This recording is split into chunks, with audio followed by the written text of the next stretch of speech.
বিশ্বকাপ বলে কথা, প্রস্তুতিটাও হওয়া উচিত ঠিকঠাক। শেখ জামাল ধানমন্ডি ক্লাবের ইনডোরে অত্যাধুনিক সুযোগ সুবিধা, এখানেই প্রায় 2 মাসের ট্রেনিং সেশন, কঠোর অনুশীলনে ঘাম ঝরিয়েছেন ক্রিকেটাররা। ওরা খেলতে যাবেন এলএমএস ওয়ার্ল্ড কাপে। অ্যামেচার ক্রিকেটারদের সবচেয়ে বড় মঞ্চ, দেশ ছাড়ার আগে শেষ প্র্যাকটিস সেশন বাংলাদেশ দলের। এই মাসেই কেনিয়ায় বসতে যাচ্ছে এলএমএস ওয়ার্ল্ড কাপের দ্বিতীয় আসর। India, Australia, New Zealand, south Africa, England সহ খেলবে 12 দেশ। প্রথমবার অংশ নিচ্ছে বাংলাদেশ। শুধু অংশ নেয়াই নয়, বাংলাদেশের চোখ শিরোপায়। অ্যাজ এ অ্যামেচার টিম আমরা বাংলাদেশ সোফার বেশ কয়েক বছর ধরে খুব ভালো পজিশনে আছি ওয়ার্ল্ডে। গত মালয়েশিয়া বলেন বা সাউথ আফ্রিকা বলেন, প্রত্যেকটা জায়গায় আমাদের বাংলাদেশের টিম কিন্তু ভালো করছে।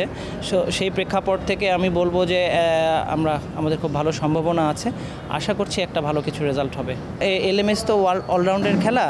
আমার ম্যাক্সিমাম 90% প্লেয়ারই আমার অলরাউন্ডার, এবং আমি যে কোনো কাউকে যে কোনো সময় আমি ব্যাটিং করাইতে পারবো। আমি 6 নাম্বার 7 নাম্বার ব্যাটসম্যানকে আমি ওপেনিংয়ে নিয়ে এসে আমি খেলায় দিতে পারবো, এবং আমার ওপেনিং ব্যাটসম্যানও কিন্তু আমার বোলিং করে, ভালো বোলিং করে, এবং তাদের সবার ভালো স্ট্যাটিস্টিক্স খুব ভালো বলছে, এটা আমার কাছে মনে হয় খুব স্ট্রং একটা জোন।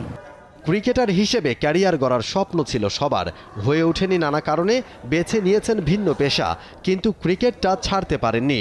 বছর জুড়ে খেলে বেড়ান অ্যামেচার ক্রিকেটের বিভিন্ন টুর্নামেন্ট। সেখানকার ভালো পারফরমেন্স এবার সুযোগ করে দিয়েছে লাল সবুজের জার্সি গায়ে জড়িয়ে দেশের হয়ে প্রতিনিধিত্ব করার। নিজেদের সর্বোচ্চটুকু দিয়ে দেশের মান রাখতে চান ক্রিকেটাররা। দেশকে রিপ্রেজেন্ট করা যে কোনো জায়গায় একটা বিশাল বড় ব্যাপার। আলহামদুলিল্লাহ যে আমরা এলএমএসের মাধ্যমে এই সুযোগটা পেয়েছি। অবশ্যই সেখানে ভালো কিছু করার, দেশকে সর্বোচ্চ ট্রফিটা এনে দেওয়ার চেষ্টা করব।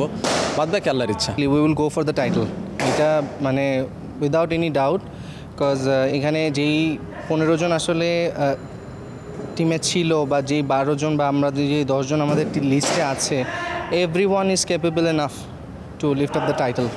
অ্যাকচুয়ালি চিন্তাও করি নাই যে এরকম একটা ওয়ার্ল্ড কাপ অর্গানাইজ করবে বা হবে, বাট যখন শুরু হলো এলএমএস, এটা ওয়ার্ল্ড ওয়াইড একটা মানে বড় একটা ইভেন্ট, আর এই টিমে চান্স পাওয়াটা এটা বড় বিষয় আমার জন্য, ইটস অ্যাচিভমেন্ট।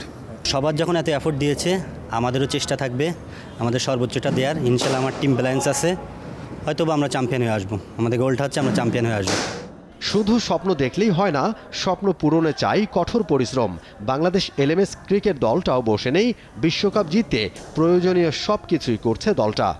রোজার ঈদের পর থেকে অলমোস্ট 2 মাসের মতো প্র্যাকটিস করছি, এবং I think it's one of the best facilities, indoor facility. এই টাইমে আমাদের তো আসলে সবাই অ্যামেচার প্লেয়ার, ইউজুয়ালি কেউই প্রফেশনাল ক্রিকেট খেলে না, সবাই চাকরি করে দিনের বেলা। তো সন্ধ্যার পরে এরকম একটা ফ্যাসিলিটিস পুরো ঢাকা শহরে মনে হয় আমরা কোথাও পেতাম না। And everything hair is very very professional in terms of the set up, the wicket, the nets. I mean, we are very happy and lucky to have this kind of facilities. So, হ্যাঁ, practice খুব ভালো হয়েছে। ছেলেরা সবাই improve করেছে। গত 2 মাস আগে তাদের যে কন্ডিশনে ছিল, উই ফিল দ্যাট আমরা এই উইকেন্ড একটা প্র্যাকটিস ম্যাচও খেলেছি। আমরা প্র্যাকটিস ম্যাচে দেখেছি যে ইমপ্রুভমেন্টগুলো, যেসব জিনিস নিয়ে আমাদের কোচ কাজ করেছে, ওটার প্রতিফলন আমরা দেখতে পেয়েছি প্র্যাকটিস ম্যাচে। কেনিয়ার নাইরোবিতে হবে লাস্ট ম্যান স্ট্যান্ডস ওয়ার্ল্ড কাপের এবারের আসর, চলতি মাসের 24 থেকে 29 তারিখ। মোমিন Rohan, T-Sports, Dhaka. For more updates, subscribe to our YouTube channel and click on the bell icon. Follow us on Facebook and Instagram. Download T-Sports app to enjoy exciting games and highlights. Visit tsports.com.